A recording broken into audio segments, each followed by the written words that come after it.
विश्वरत्न बोधिसत्व महामानव डॉक्टर बाबासाहेब आंबेडकर, छत्रपती शिवाजी महाराज, छत्रपती शाहू महाराज, राष्ट्रपिता महात्मा ज्योतिबा फुले, अण्णाभाऊ साठे या सर्व महामानवांना विनम्र अभिवादन. किती आले आणि किती गेले, किती आले आणि किती गेले, सांगा कोणाच्या लक्षात राहिले, सांगा कोणाच्या लक्षात राहिले. डॉक्टर भीमराव असे एक नेते झाले, डॉक्टर भीमराव असे एक नेते झाले, ज्यांनी लोकांच्या हृदयावर राज्य केले, ज्यांनी लोकांच्या हृदयावर राज्य केले.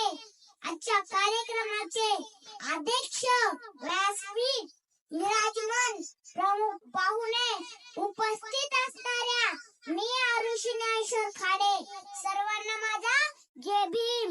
आज 14 एप्रिल म्हणजेच अखिलेशवाला आपल्या तेजाने दिपून टाकणाऱ्या ज्ञानसूर्याचा जन्मदिवस जगभरात डॉक्टर बाबासाहेब आंबेडकर यांचा जन्मदिन मोठ्या उत्साहात साजरा केला जातो. कारण अखिल मानव जातीसाठी त्यांनी केलेले कार्य खूप महान आहे.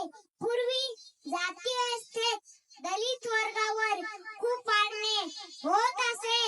माणूस म्हणून जन्माला तरी त्याला माणुसकीचा अधिकार नव्हता आणि समाज व्यवस्थेत ही त्याला आधार नव्हता. पशुपेक्षा बिन वागणूक माणसाला दिली जात असेल.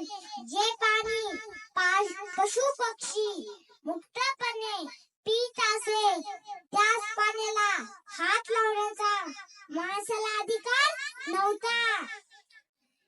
एवढेच काय, मंदिर प्रवेश, सार्वजनिक पाळनाटे, सार्वजनिक कार्यक्रम इत्यादी ठिकाणी जाण्यास बंदी होती.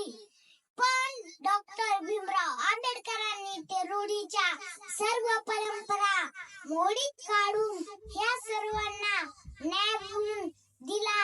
हे सर्व काही शक्य झाले नाही. त्यासाठी डॉक्टर बाबासाहेब आंबेडकरांना खूप मोठा संघर्ष करावा लागला.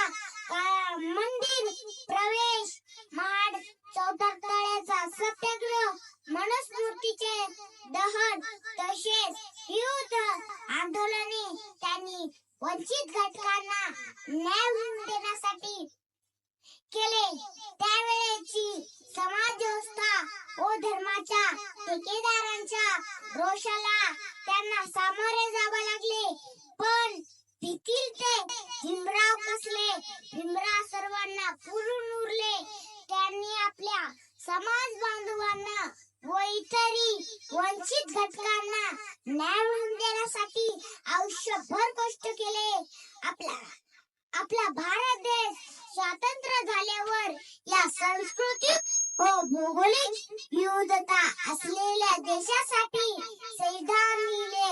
भारतीय संविधान लिहिणे खूप अवघड होते, कारण भारतात सामाजिक तसेच भौगोलिक विविधता असलेल्या देशासाठी संविधान लिहिले. भारतीय संविधान लिहिणे खूप अवघड होते, कारण भारतात सामाजिक तसेच भौगोलिक विविधता आहे आणि या सर्वांना एका संविधानात आणणे व सर्व घटकांना न्याय मिळवून देणे हे कार्य खूप कठीण, पण डॉक्टर भीमराव आंबेडकरांनी ते यशस्वीरित्या पूर्ण केले.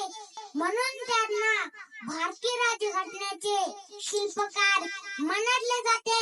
शेवटी मला एवढेच म्हणायचे वाटते, घटना लिहिली अशी की चंद्र सूर्य असेपर्यंत मिटणार नाही. घटना लिहिली अशी की चंद्र सूर्य असेपर्यंत मिटणार नाही. ऋण बाबासाहेबांच्या जन्मात कधी फिटणार नाही. ऋण बाबासाहेबांच्या जन्मात कधी फिटणार नाही. सागराचे पाणी कधी आटणार नाही.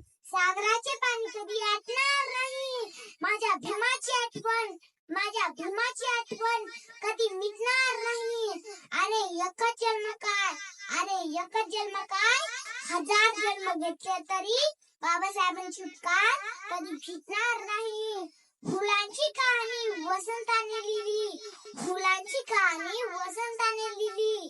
रात्रीची कहाणी ताऱ्याने लिहिली, रात्रीची कहाणी ताऱ्याने लिहिली. आम्ही नाही कोणाचे गुलाम, आम्ही नाही कोणाचे गुलाम, कारण आमच्या आयुष्याची कहाणी बाबासाहेबांनी लिहिली. आम्ही नाही कोणाचे गुलाम, आम्ही नाही कोणाचे गुलाम, कारण आमच्या आयुष्याची कहाणी बाबासाहेबांनी लिहिली. जय भीम, नमो बुद्धाय.